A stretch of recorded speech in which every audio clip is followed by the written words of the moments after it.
सदाशिवसमारम्भां शङ्कराचार्यमध्यमाम् अस्मदाचार्यपर्यन्तां वन्दे गुरुपरम्पराम्। हरिः ओं श्रीगुरुभ्यो नमः। हरिः ओं। सहनाववतु सहनौ भुनक्तु सह वीर्यं करवावहै तेजस्विनावधीतमस्तु मा विद्विषावहै। ఓం శాంతి శాంతి శాంతి. కఠోపనిషత్తు అధ్యాయము 2లో వల్లి 2లో మొదటి 4 మంత్రాలు ఈ విధంగా ఉన్నాయి. పురమేకాదశ ద్వారం అజస్య వక్రచేతసః అనుష్ఠాయ న శోచతి విముక్తశ్చ విముచ్యతే ఏతద్వై తత్. ఈ పురం ఏకాదశ ద్వారం 11 ద్వారాలున్నటువంటి పురంలో ఈ ఆత్మ ఉంది. ఇది ఒక కాన్సెప్ట్. ఇది మనకి 2 విధాలుగా పనికొస్తుంది. ఒకటి, సర్వవ్యాపకమైనటువంటి ఆత్మని ఉపాసనాపరంగా మనం చూడాలంటే చాలా కష్టం. కాబట్టి అది శరీరంలో ఉంది అన్నప్పుడు దాంట్లోనూ మళ్ళీ అంగుష్ఠమాత్ర పురుష అని కూడా చెప్పాడు. ఆ విధంగా ఉపాసన సౌలభ్యం కోసం ఈ విధమైనటువంటి వర్ణనలు చాలా ఉపయుక్తంగా ఉంటాయి. ఇది మొదటి ప్రయోజనం.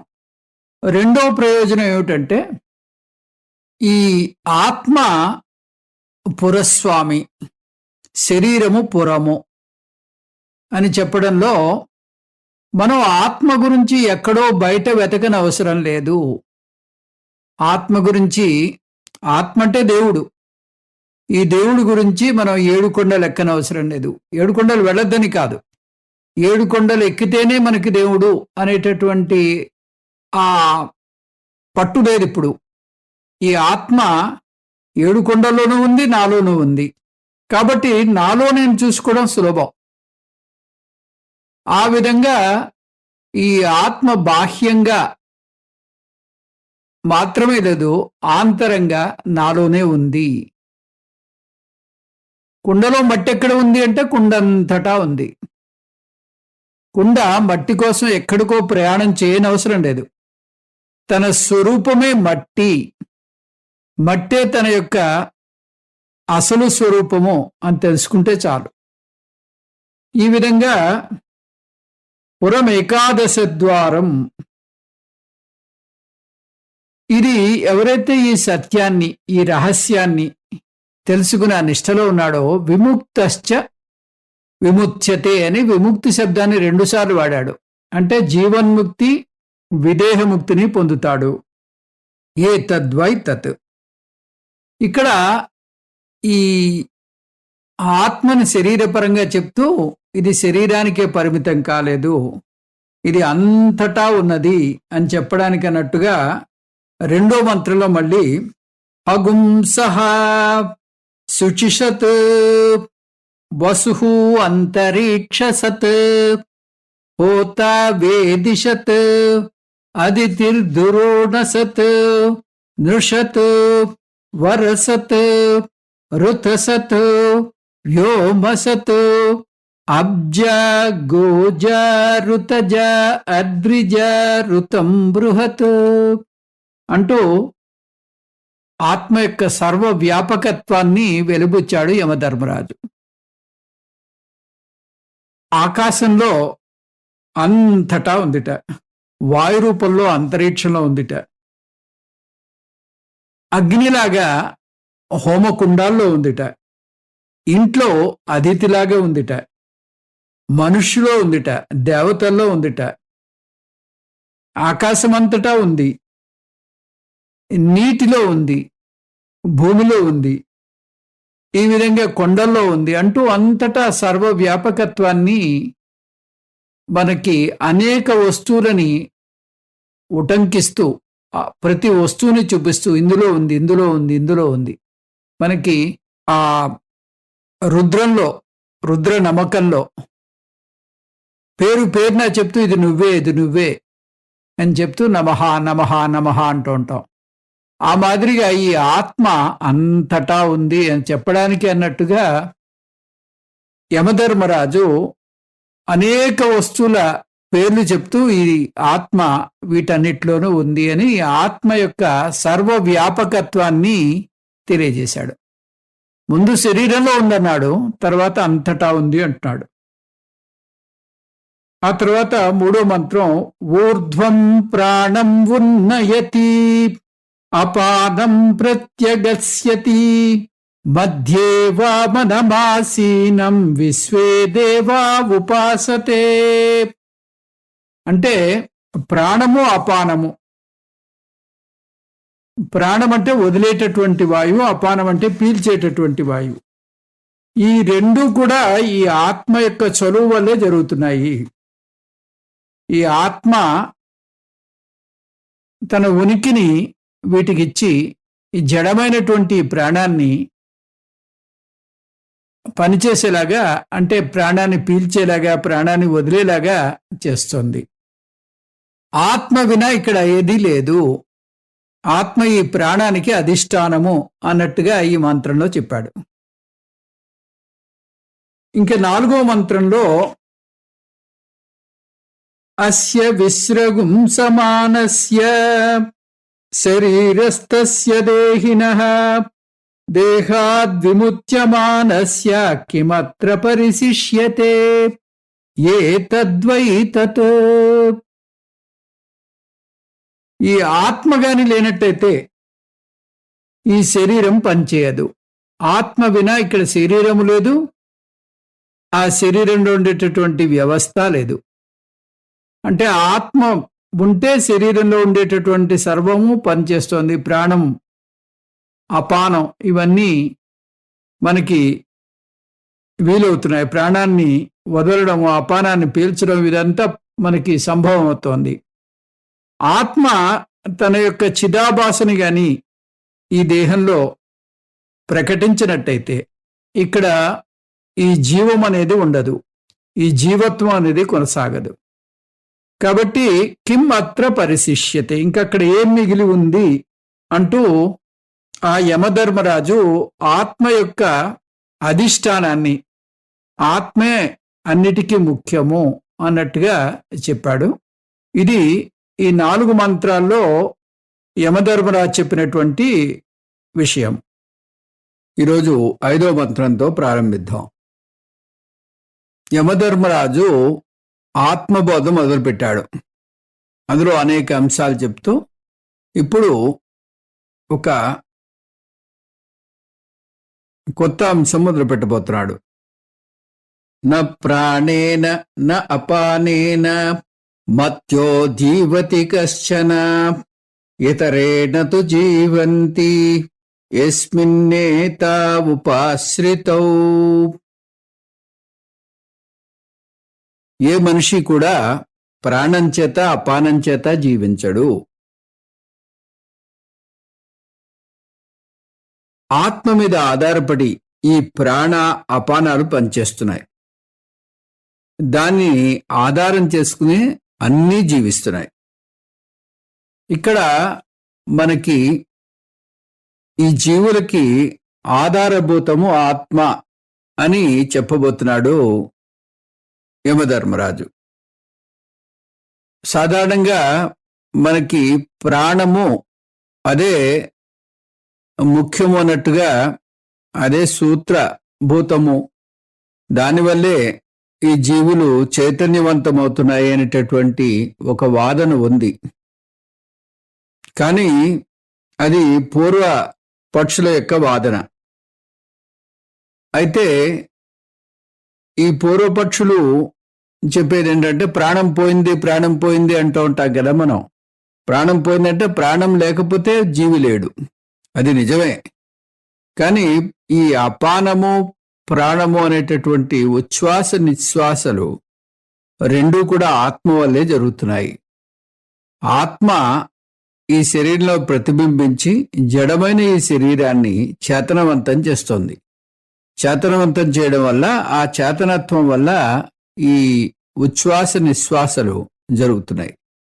కాబట్టి ప్రాణానికి అపానానికి అధిష్టానంగా ఆత్మ ఉంది.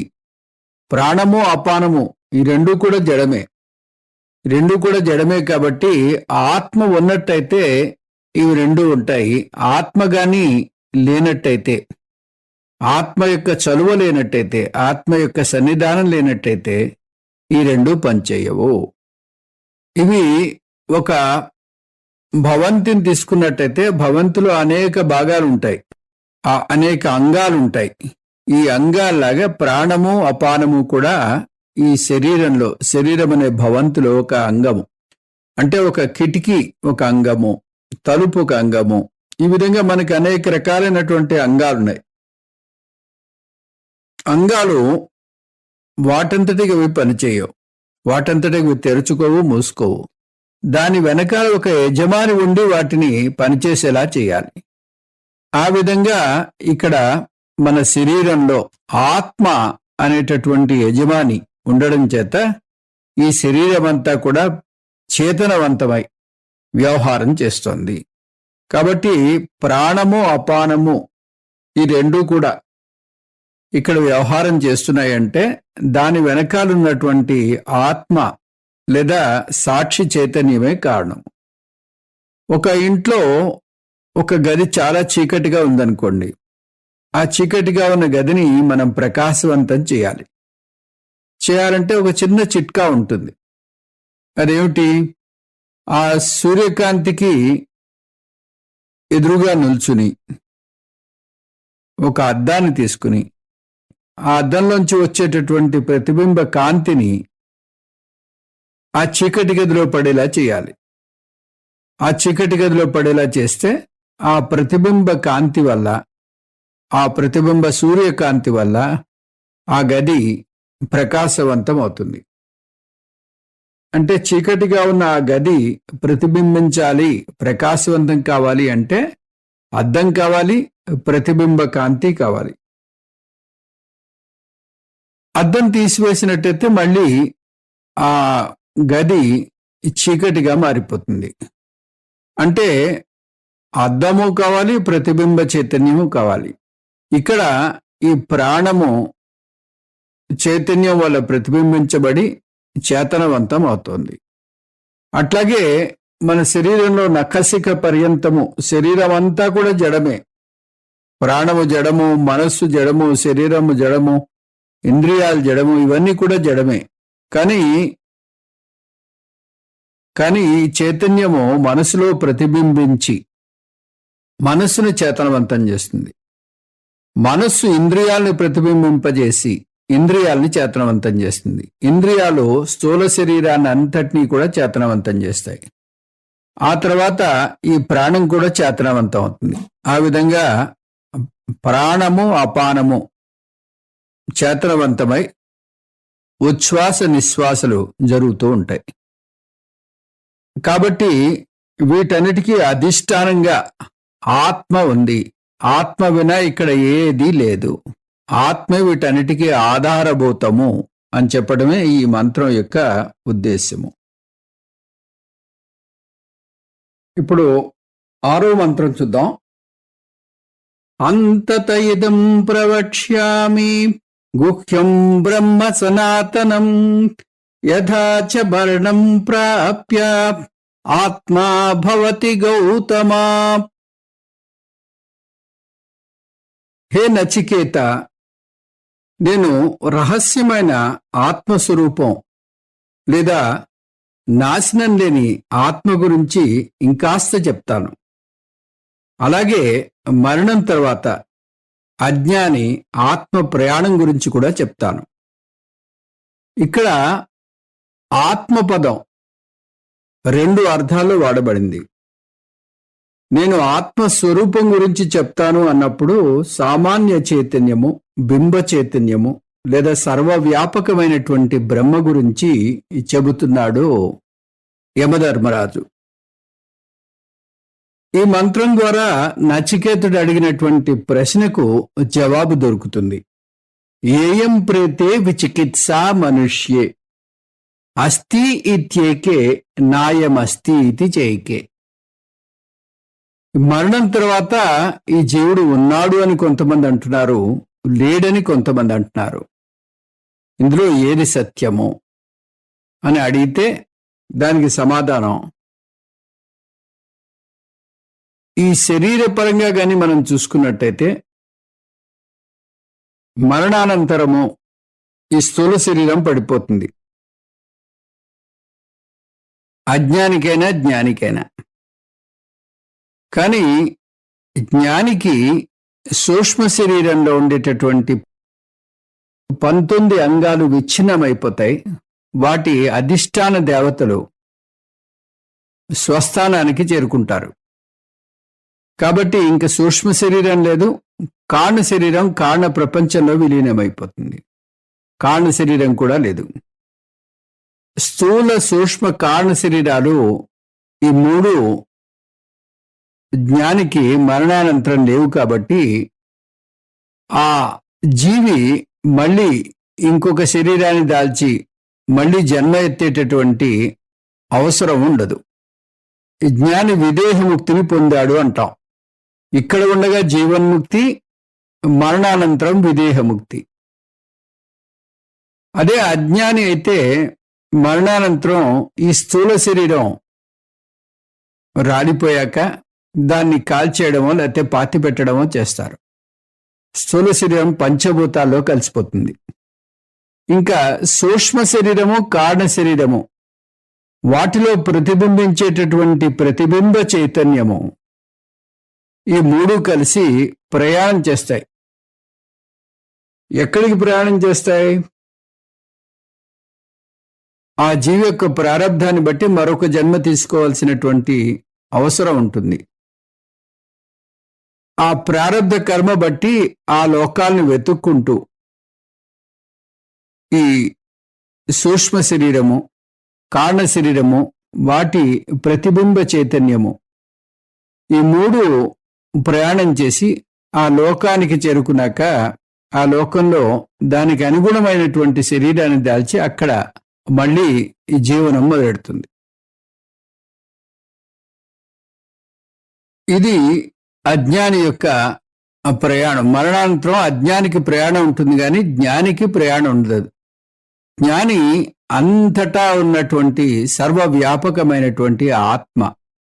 కాబట్టి జ్ఞానికి ప్రయాణము లేదు. అతను వేరు, ఆత్మ వేరు లేదు. ఆత్మే అతను. ఆత్మలో లయమై జీవించాడు, ఆత్మనిష్టలో ఉన్నాడు. కాబట్టి ఆత్మే ఆ జ్ఞాని యొక్క నిజస్వరూపము. ఈ విషయం తెలుసుకుని ఆ నిష్టలో ఉన్నాడు. కాబట్టి అతనికి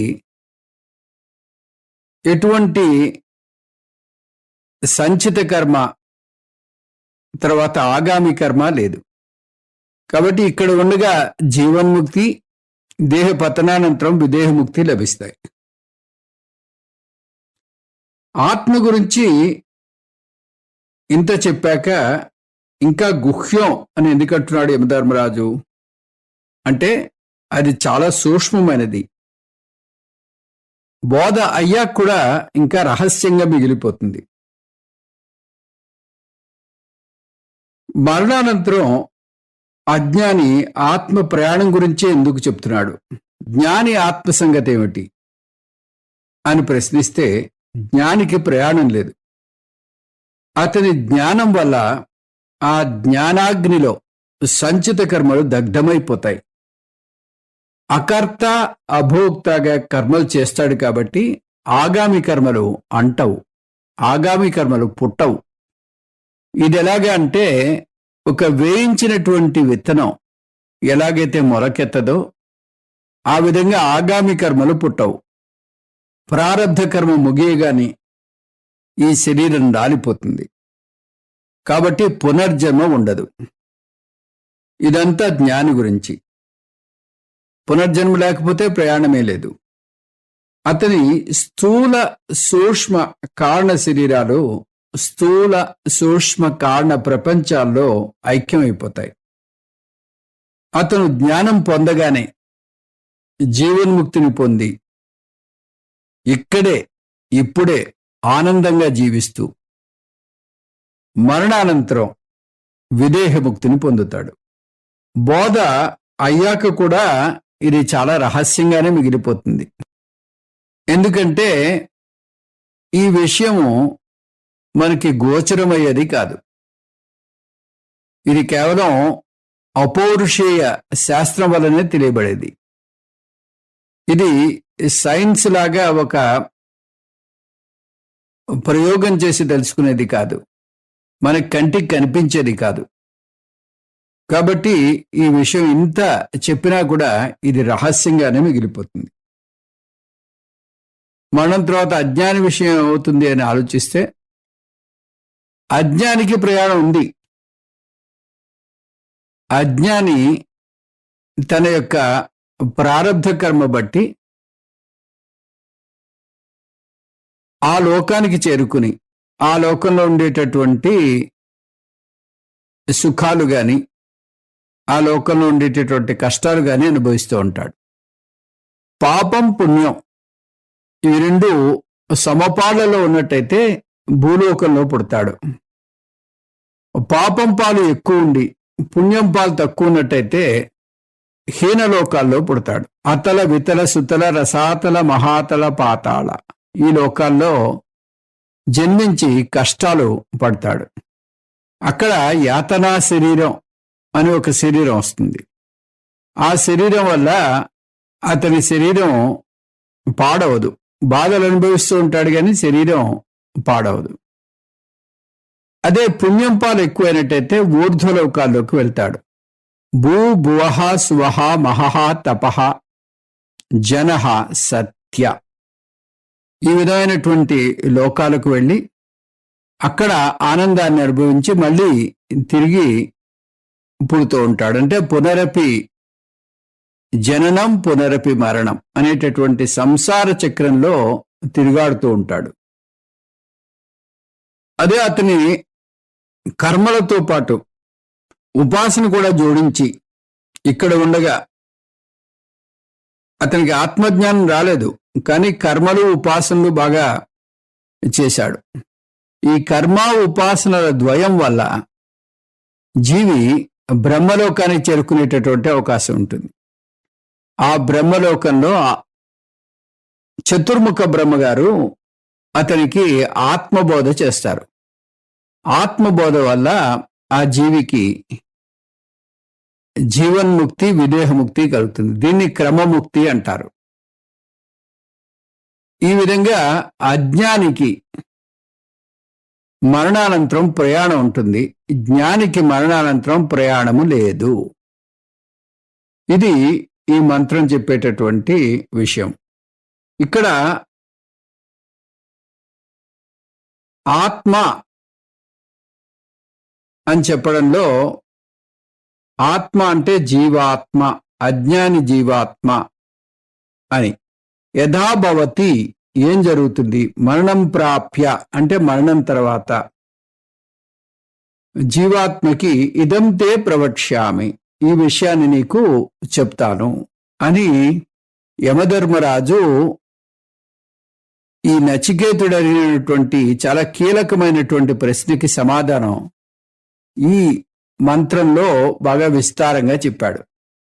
ఇంతకు ముందు ప్రాణము అపానము రెండు కూడా అవి వాటంతటికి అవి పనిచేయట్లేదు, ఆత్మ యొక్క సన్నిధానం వల్ల, ఆత్మ యొక్క చలువు వల్లే అవి పనిచేస్తున్నాయని చెప్పాడు. ఇప్పుడు ఇక్కడ మనకి ఈ జీవి ప్రయాణము ఎట్లా జరుగుతుంది అనే విషయం మీద, జ్ఞాని అయితే ప్రయాణం లేదు, జ్ఞానికి జీవన్ముక్తి విదేహముక్తి, అజ్ఞాని అయితే ప్రయాణము మరణానంతరం ప్రయాణం ఉంటుంది అనే విషయాన్ని చెప్తూ, ఒక జీవి మరణించిన తర్వాత ఉన్నాడు అంటారు, లేడు అని అంటారు. ఈ విషయం ఏమిటి అంటే, శరీరపరంగా తీసుకున్నట్టయితే జీవి చనిపోయినట్టుగా భావిస్తారు.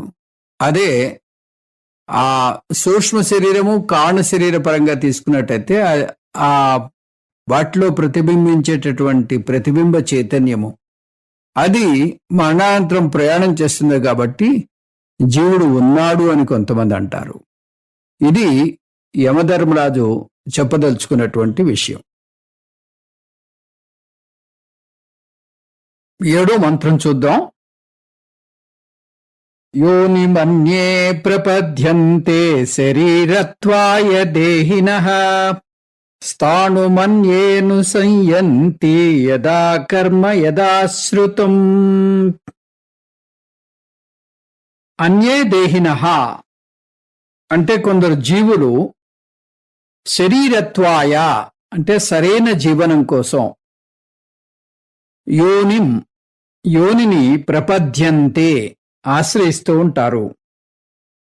అన్యే స్థాణుం మరికొందరు చెట్లలాగా అనుసంయంతి పుడుతూ ఉంటారు.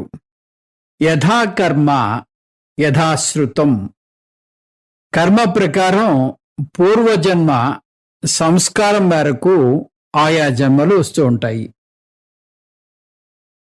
తర్వాత కొందరు జీవులు సరైన శరీరాన్ని పొందడం కోసం యోనిని ఆశ్రయిస్తూ ఉంటారు. మరికొంతమంది అజ్ఞానులు చెట్లలాగా పుడుతూ ఉంటారు. వారి కర్మ ప్రకారం వారి జన్మ సంస్కారం ప్రకారం పునర్జన్మ పొందుతూ ఉంటారు. యమధర్మరాజు తాను చెప్తానన్న 2 విషయాల్లో రెండోది ముందు చెప్తున్నాడు. దీని గురించి చాలా టూకీగా చెప్తాడు. కాబట్టి మనకు కావలసింది జ్ఞాని గురించి, కానీ అజ్ఞాని గురించి కాదు. ఈ మంత్రం చాలా ముఖ్యమైనటువంటి మంత్రం. ఎందుకంటే ఈ మంత్రం పునర్జన్మకు ప్రమాణం. పునర్జన్మ గురించి నిరూపించే ఆధారం లేదు. ఇది అపౌరుషేయ విషయం కాబట్టి విజ్ఞాన శాస్త్రానికి అందుబాటులో లేదు. విజ్ఞాన శాస్త్రం ఆత్మను అంగీకరించాలంటే ఏదో శరీరాన్ని వదులుతుందని నిరూపించాలి. ప్రయోగాత్మకంగా అలా నిరూపించలేం. కాకపోతే శాస్త్రం చెబితే దానికి దోహదం చేస్తూ చెప్పవచ్చు. దీన్ని సంభావనా యుక్తి అంటారు. ఉదాహరణకి 4 ఏళ్లకే సంగీత స్వరాలు గుర్తుపట్టే చిన్న పాప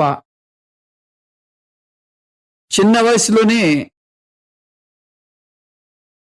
మ్యాథమెటిక్స్ అత్యద్భుతంగా చేయగలిగేటటువంటి పసిపిల్లలు, ఇవన్నీ చూస్తుంటే, ఈ వార్తలు చదువుతుంటే పునర్జన్మని నమ్మాల్సి ఉంటుంది. ఏది పాపం తెలియని అమాయకులు చనిపోతూ ఉండడం, కష్టాలు పడుతూ ఉండడం చూస్తూ ఉంటాం. అట్లాగే కొందరు ధనికులుగా పుడతారు, కొందరు పేదరికంలో పుడతారు. ఈ వ్యత్యాసము పునర్జన్మ గురించి మనం కానీ నమ్మనట్టయితే దేవుడు పక్షపాతి అనేటటువంటి ధోరణి వస్తుంది. దేవుడు పక్షపాతి అనేటటువంటి అభియోగాన్ని దేవుడి మీద మోపేటటువంటి అవకాశం కలుగుతుంది. కానీ మన కర్మ సిద్ధాంతము పునర్జన్మ అనేది మన కర్మను బట్టి వస్తూ ఉంటుంది అనే విషయాన్ని మనం ఆలోచిస్తే, యథా కర్మ యథాశ్రుతం, మన కర్మ బట్టి మనకు జన్మలు ఏర్పడుతూ ఉంటాయి అనే విషయాన్ని చూస్తే దేవుడు పక్షపాతి కాదు. దేవుడు ఇదంతా కూడా ఒక ప్రణాళిక విధంగా ఆ కర్మానుసారంగా మనకి జన్మల్ని ఇస్తున్నాడు అనే విషయం మనకు తెలుస్తూ ఉంటుంది. ఊర్ధ్వం గచ్చంతి సత్యస్త్వ మధ్యే తిష్టంతి రాజసాః జంగన్య గుణవృత్తిస్థా అధో గచ్చంతి తామసాః. గీతలో ఈ శ్లోకం ఈ మంత్రాన్నించే వచ్చింది. ఒక శరీరం వదిలాక ఇంకో శరీరం పొందితే గాని దాన్ని అనుభవించలేం. మరలా స్వర్గలోక ఫలాలను అనుభవించడానికి స్వర్గలోక శరీరం, స్వప్నంలో అనుభవించడానికి స్వప్నలోక శరీరం పొందాలి. స్థూల శరీరం ద్వారానే వ్యవహారం నడపగలం. కొంతమంది స్థాణువుల్లా పుడతారు. స్థాణువు అంటే స్థావరం కాదు, స్థావరం అంటే రాయి. అది సుఖ దుఃఖాలను అనుభవించలేదు. మరణించిన ఎన్నాళ్లకు పొందుతారు? కర్మఫలం ఎప్పుడు పండుతుందో చెప్పలేం. పైగా శరీరం రాలగానే కాల సిద్ధాంతం మారిపోతుంది. ఉదాహరణకు, స్వప్నంలోని పిల్లలు మనవలు పుడతారు, దేశాలు తిరిగి వస్తారు. అందుకని ఎప్పుడంటే మరుక్షణమే పుట్టవచ్చు, లేదా మరో మిలేనియం తర్వాత పుట్టవచ్చు. అనుకోకుండానా, నియమమా? పుట్టుక అనుకోకుండా జరగదు అంటున్నాడు యమధర్మరాజు. ఒక కుటుంబంలో పుడితే ఆ కుటుంబంలోని వారందరూ అలా పుట్టాలని రాసి ఉంటుంది. అయితే మన అదృష్టం కొద్దీ మనకి ఆ పూర్వజన్మ స్మృతులు మనకి ఈ జన్మలో లేవు. అలా ఉంటే చాలా అవస్థపడి ఉండేవాళ్ళం. అందుకే దేవుడు మనకి మత్త స్మృతి జ్ఞానం అపోహనంచ అంటే, ఈ స్మృతి జ్ఞానము అపోహనము అంటే మతిమరుపు కూడా నేనే అంటున్నాడు. ఈ విధంగా మతిమరుపు అనేది మనిషికి ఒక పెద్ద వరం లాంటిది. అది ఉండడం చేతే మనం ఎన్ని కష్టాలు అనుభవించినా మర్చిపోగలుగుతున్నాం. ఈశ్వర చింతన చేస్తే ఈశ్వర ఐక్యం కలుగుతుంది. దీంతో యమధర్మరాజు చెప్తానన్నటువంటి రెండో విషయం ముగుస్తుంది. ఇప్పుడు ఇంకా మొదటి విషయం చెప్పాలి. ఈ మంత్రంలో యమధర్మరాజు పునర్జన్మ గురించి, మళ్ళీ జన్మ వస్తుందనే విషయం గురించి ప్రస్తావన చేశాడు. ఈ జన్మ అనేది మనం చేసుకున్న కర్మను బట్టి, ఆ ప్రారబ్ధ కర్మ మిగిలి ఉంటే ప్రారబ్ధ కర్మ ఆధారంగా మరుజన్మలు వస్తూ ఉంటాయి. పుణ్యం పాపం మిశ్రమంగా ఉంటే మానవ జన్మ వస్తుంది. పుణ్యం ఎక్కువైతే ఊర్ధ్వలోకాల్లో దేవజన్మలు పొందుతారు. పాపం ఎక్కువైతే అధోలోకంలో హీన జన్మలో పుడతారు. ఈ విధంగా ఈ పునర్జన్మ అనేది ఈ మంత్రంలో మనకి యమధర్మరాజు చెప్పడం జరిగింది. 8వ మంత్రం చూద్దాం.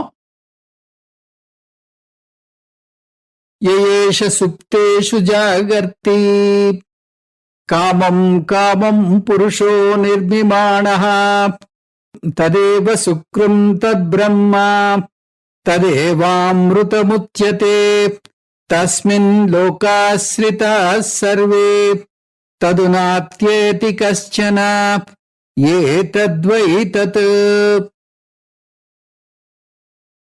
ఏది అన్నీ పడుకున్నప్పుడు మేలుకుని ఉంటుందో, ఏది స్వప్నంలో తనకు నచ్చినట్టుగా ప్రపంచాన్ని సృష్టిస్తుందో, అది సాక్షి చైతన్యం, ఆత్మ. అన్ని లోకాలు దానిలోనే ఉన్నాయి. దాన్ని దాటి ఏదీ లేదు. అదే నువ్వు అడిగినటువంటి తత్వము. ఇది మరో మహావాక్యం. అందుకని చాలా ముఖ్యమైనటువంటి మంత్రం. ముందు మంత్రంలో అజ్ఞాని జీవాత్మ ప్రయాణం గురించి చెప్పడం జరిగింది. మళ్ళీ ఇప్పుడు ఆత్మస్వరూపానికి వస్తున్నాడు యమధర్మరాజు. ఈ ఆత్మ అన్నీ పడుకున్నప్పుడు మేలుకుని ఉంటుంది అంటే, సుషుప్తిలో కూడా ఈ ఆత్మ మనకి సాక్షిభూతంగా ఉండి, మళ్ళీ మనం మేలుకుని జాగ్రత్తలోకి వచ్చినప్పుడు మనకి వ్యవహారం అంతా నడిపేలా చేస్తూ ఉంటుంది. ఈ ఆత్మ సన్నిధిలోనే ఇక్కడ విషయాలన్నీ కూడా జరుగుతూ ఉంటాయి. ఆత్మని దాటి ఏది కూడా ప్రవర్తించలేదు. ఎందుకంటే అన్నీ కూడా ఆత్మలోనే ఉంటాయి. అన్నీ కూడా ఆత్మలోనే ఉంటాయి. ఇక్కడ ఏకాత్మ అనేటటువంటి విషయాన్ని యమధర్మరాజు ప్రస్తావన చేస్తున్నాడు. బ్రహ్మ అంటే ఏమిటి? అందరిలో ఉండేటటువంటి చైతన్యం. అది ఏం చేస్తుంది? ఎప్పుడూ మేలుకుని ఉంటుంది. ఇంద్రియాల్లా కాదు, అవి సుషుప్తిలో పనిచేయవు. చెవులు తెరిచి ఉన్నా సుషుప్తిలో మనకి వినబడదు. శరీరం మీద దోమ కుడుతున్నా కూడా తెలియదు. మనస్సు కూడా సుషుప్తిలో పనిచేయదు. కానీ చైతన్యం ఎప్పుడూ ప్రకాశిస్తూ ఉంటుంది. మనసుకు ఏమీ తెలియనప్పుడు నాకేమీ తెలియదు అంటాం. ఆలోచనలు ఉన్నా ఆలోచనలు లేని మనసుని సాక్షిభూతంగా చూసేది ఆత్మ. ఆత్మ గురించి 4 దశల్లో తెలుసుకుంటాం. ఆత్మ శరీరంలో ఉంది. పురమో పురస్వామి అంటూ చెప్పుకున్నాం. 11 ద్వారాలున్నటువంటి పురం ఈ శరీరము. ఈ శరీరంలో పురస్వామిగా ఆ ఆత్మ కొలువై ఉంది అని చెప్పుకున్నాం. అంటే ఆత్మ శరీరంలో ఉంది అని మొదలుపెట్టాం. తర్వాత ఆత్మ శరీరం బయట కూడా ఉంది అని చెప్పాం. ఆత్మ శరీరం లోపల బయట అంతటా ఉంది. ఆ ఆత్మే నువ్వు అని కూడా తెలుసుకున్నాం. ఆ తర్వాత అన్ని శరీరాలు ఆత్మలోనే ఉంటాయి అన్నాం. ఈ 4 దశలు అంటే ఆత్మ శరీరంలో ఉంది అనేది మొదటి దశ, ఆత్మ శరీరం బయట ఉంది అనేది 2వ దశ, ఆత్మ శరీరం లోపల బయట అంతటా ఉంది, ఆ ఆత్మే నువ్వు అనేది 3వ దశ, అన్ని శరీరాలు ఆత్మలోనే ఉన్నాయి అనేది 4వ దశ. ఈ 4 దశల్లోనూ కూడా ద్వైతమే ఉంది. ఎందుకంటే ఆత్మ శరీరము అంటూ 2 మాట్లాడుతున్నాం. నిజానికి వీటి మధ్యలో ఉండేటటువంటి సంబంధము, శరీరం అనేది తక్కువ స్థాయిలో ఉండేటటువంటి సత్యము, అనాత్మ. ఆత్మ పారమార్థిక సత్యము. ఈ పారమార్థిక సత్యమే తక్కువ స్థాయిలో శరీరంగా ప్రకటితమవుతుంది. నిజానికి ఆత్మ వినా మరొకటి లేదు. ఆత్మే సర్వము. ఇదే అద్వైతము. ఈ విధంగా మనము ఆ ఏకాత్మ అంటే ఆత్మ వినా మరొకటి లేదు అని చెప్పడమే దీంట్లో ఉద్దేశం. తదేవామృతముచ్యతే, దీన్ని అమృతత్వము అంటారు. నా హన్యతే హన్యమానే శరీరే, శరీరం ఉన్నా శరీరం లేకపోయినా చైతన్యం మాత్రం ఉంటుంది. సర్వలోక తస్మిన్ శ్రితాః, అన్ని శరీరాలు ఈ ఆత్మలోనే ఉన్నాయి. ఎలా మొదలుపెట్టాం? చైతన్యం శరీరంలో ఉంది అన్నాం. ఎలా ముగించాం? అంతటా చైతన్యం అంటున్నాం. శరీరం చైతన్యంలో ఉంది. ఈ శరీరంలోనే కాదు, అన్ని శరీరాల్లోనే ఉంది అంటాం. దాన్ని దాటి ఏదీ లేదు అని కూడా తెలుసుకున్నాం. ఆ చైతన్యమే బ్రహ్మ. అదే నాలో ఉన్న ఆత్మ. ఆ ఆత్మే నేను. ప్రపంచం నాలో పుట్టి నాలో ఉండి నాలోనే లీనమైపోతుంది అంటాడు జ్ఞాని. స్వప్నం దీనికి ఉదాహరణ. స్వప్నం నా మనస్సులోంచి పుడుతుంది. నా మనస్సు వల్లే స్థితికారకం అవుతుంది. మళ్ళీ నా మనస్సులోనే లయమైపోతుంది. అదే మాదిరిగా ఈ ఆత్మ కూడా. ఈ ప్రపంచంలో నేను ఒక అల్పజీవిని అనుకుంటే అదే సంసారం. ఈ ప్రపంచం నాలో ఉంది. నేనే ఈ ప్రపంచానికి ఉనికినిచ్చాను అని తెలుసుకుంటే అదే మోక్షము. చిన్న మార్పు దృక్పథంలో, అంతే. అదే నువ్వు తెలుసుకోవాలనుకున్నది అని యమధర్మరాజు చెప్తున్నాడు. ఈ ఏకాత్మ తత్వము 7వ తత్వం. ఇంతవరకు 6 తత్వాలు ఆ యమధర్మరాజు చెప్పడం జరిగింది. అవి మొట్టమొదట చైతన్య స్వరూపమే ఆత్మ. ఆత్మ అంటే ఆత్మ జడం కాదు, ఆత్మ చైతన్య స్వరూపము. ఇది మొదటి లక్షణం. తర్వాత రెండోది, ఆత్మ అవస్థాత్రయ సాక్షి చైతన్యము అనేది ఆత్మ యొక్క రెండో లక్షణము. మనకి 3 అవస్థలు ఉన్నాయి: జాగ్రత్త అవస్థ, స్వప్నావస్థ, సుషుప్తి అవస్థ. ఈ 3 అవస్థల్లోనూ ఆత్మ సాక్షిభూతంగా ఉంటుంది, సాక్షి చైతన్యంగా ఉంటుంది. కేవలం ఆత్మ వల్లే ఈ అవస్థలు ఏర్పడుతున్నాయి. ఆత్మ వినా ఈ అవస్థలు లేవు. ఆత్మ తన ఉనికిని ఈ అవస్థలకు ప్రసాదించి అవస్థలు ఏర్పడేలాగా చేస్తోంది. కాబట్టి ఈ అవస్థలకి కేవలం సాక్షిగా ఉండేది, సాక్షి చైతన్యంగా ఉండేది ఈ ఆత్మ. తర్వాత ఈ ఆత్మ నాలోనే కాదు అన్ని శరీరాల్లోనూ ఉంది అని ఎప్పుడైతే మనం తెలుసుకున్నామో అప్పుడు సర్వాత్మ భావన నెలకొని ఉంటుంది. సర్వాత్మ భావన అంటే ఇదే ఆత్మ అన్ని శరీరాల్లోనూ ఉంది అన్నప్పుడు నాకు ఎవరి మీద ద్వేషము, రాగము ఏర్పడదు. రాగ ద్వేషాలకి అతీతంగా ఉంటాను. దీన్నే సర్వాత్మ భావము అంటారు. ఈ సర్వాత్మ భావం వల్ల నాకు ప్రేమతత్వం అలవడుతుంది. ఈ ప్రేమతత్వంతో అంతటా కూడా ఆనందమే నాకు దొరుకుతుంది. ఇది 3వ లక్షణము. చైతన్య స్వరూపం మొదటిది, అవస్థాత్రయ సాక్షి చైతన్య స్వరూపము 2వ లక్షణము, 3వ లక్షణము సర్వాత్మ భావన. 4వది దేశకాల అతీతము. దేశకాల అతీతము, దేశము కాలము ఈ 2 కూడా ఆత్మ నుంచే ఉత్పన్నమయ్యాయి, ఆత్మ నుంచే పుట్టాయి. కాబట్టి ఈ ఆత్మ ఒక దేశానికి గాని ఒక కాలానికి గాని పరిమితం కాలేదు, దేశ కాలాలకి అతీతంగా ఉంది.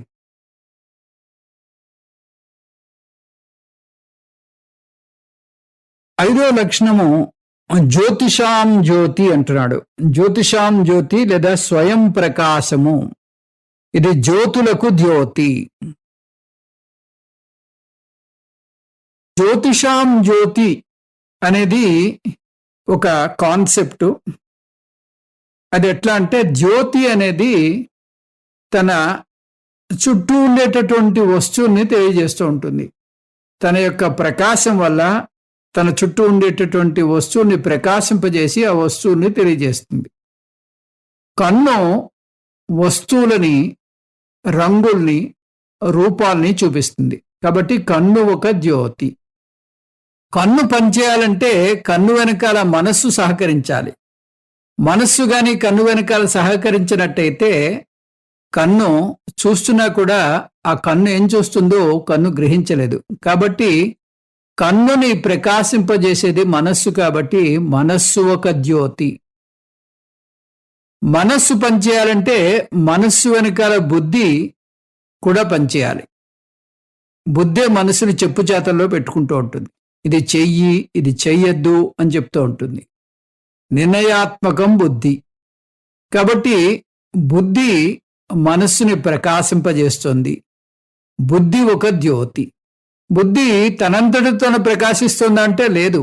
ఆత్మ చైతన్యం దాంట్లో ప్రకటింపబడి ఆ బుద్ధి పనిచేస్తుంది. కాబట్టి ఆత్మ ఈ జ్యోతులకే జ్యోతి. జ్యోతిషాం జ్యోతి. ఈ విధంగా ఇన్ని జ్యోతులు ఉంటే వీటికి అధిష్టానంగా ఆత్మ. ఆత్మ లేకపోతే ఈ జ్యోతులు ఏవీ లేవు. అదే జ్యోతిషాం జ్యోతి, స్వయం ప్రకాశమైనది. ఆరోది సర్వవ్యాపకము. ఆత్మ అంతటా ఉన్నది. అంతటా ఉన్నది కాబట్టి ఇది ఏకము, నిత్యము, సారము, సత్యము. ఈ సర్వవ్యాపకమైనటువంటి ఆత్మ చైతన్య తత్వము, అదే నా నిజస్వరూపము. కాబట్టి జ్ఞానికి ప్రయాణం లేదు. అంతటా ఆత్మరూపేణ ఉన్నాడు. కాబట్టి ఆత్మరూపంగా సర్వవ్యాపకంగా ఉన్నాడు. కాబట్టి అతనికి ప్రయాణం అనేది లేదు. సర్వవ్యాపకము. ఇప్పుడు 7వది ఏకాత్మతత్వము. ఏకాత్మతత్వం అంటే ఒకే ఆ చైతన్యము ఇది అంతటా ఉన్న చైతన్యం వినా మరొకటి లేదు అని చెప్పడమే దీంట్లో ముఖ్య ఉద్దేశం. ఈ 4 మంత్రాల్లో అంటే 5 నుంచి 8 మంత్రాల్లో 4వ మంత్రంలో ప్రాణము గురించి చెప్పడం జరిగింది. ఉచ్ఛ్వాస నిశ్వాసలు అదే చైతన్యము, అదే ఈ శరీరానికి అధిష్టానం అన్నట్టుగా చెప్తారు. కానీ నిజానికి ఆ ప్రాణానికి కూడా అధిష్టానంగా ఆత్మ ఉంది అనేటటువంటి విషయాన్ని మనకి యమధర్మరాజు 5వ మంత్రంలో చెప్పాడు. తర్వాత 6వ మంత్రంలో మరణానంతరం అజ్ఞాని ఎలా ప్రయాణం చేస్తాడు, లోకప్రాప్తి ఎలా జరుగుతుంది అనే విషయం గురించి, అజ్ఞాని ప్రయాణం గురించి ప్రస్తావన 6వ మంత్రంలో చెప్పబడింది. 7వ మంత్రంలో పునర్జన్మ గురించి చెప్పాడు. ఈ పునర్జన్మ గురించి ప్రస్తావన జరిగింది. ఈ పునర్జన్మ గురించి ఇది అపౌరుష విషయం కాబట్టి పునర్జన్మ గురించి ప్రస్తావించినటువంటి మంత్రం ఈ కఠోపనిషత్తులో వస్తుంది. మనకు పునర్జన్మ ఉంది అని మీకు ఎక్కడ రాసి ఉంది శాస్త్రంలో అంటే ఈ మంత్రాన్ని చెప్తారు. అది 8వ మంత్రం. 9వ మంత్రంలో ఆత్మ యొక్క ఏకాత్మ లక్షణము. ఆత్మ అన్ని అవస్థలకి దాటి అన్ని అవస్థల్లోనూ ఉంటూ దీన్ని దాటి ఆత్మని దాటి మరొకటి లేదు అని చెప్తూ ఇది ఏకాత్మ, బ్రహ్మ ఆత్మ రెండూ ఒకటే, ఆత్మ వినా మరొకటి లేదు అంటూ ఇక్కడ ఆత్మతత్వాన్ని చాలా విపులంగా యమధర్మరాజు చెప్పుకొచ్చాడు. ఇది ఇక్కడి విషయం. ఓం తత్సత్. సర్వం శ్రీకృష్ణార్పణమస్తు. ఓం పూర్ణమద పూర్ణమిదం పూర్ణాత్ పూర్ణముదచ్యతే పూర్ణస్య పూర్ణమాదాయ పూర్ణమేవావశిష్యతే. ఓం శాంతి శాంతి శాంతి. హరి ఓం. శ్రీ గురుభ్యో నమః. హరి ఓం.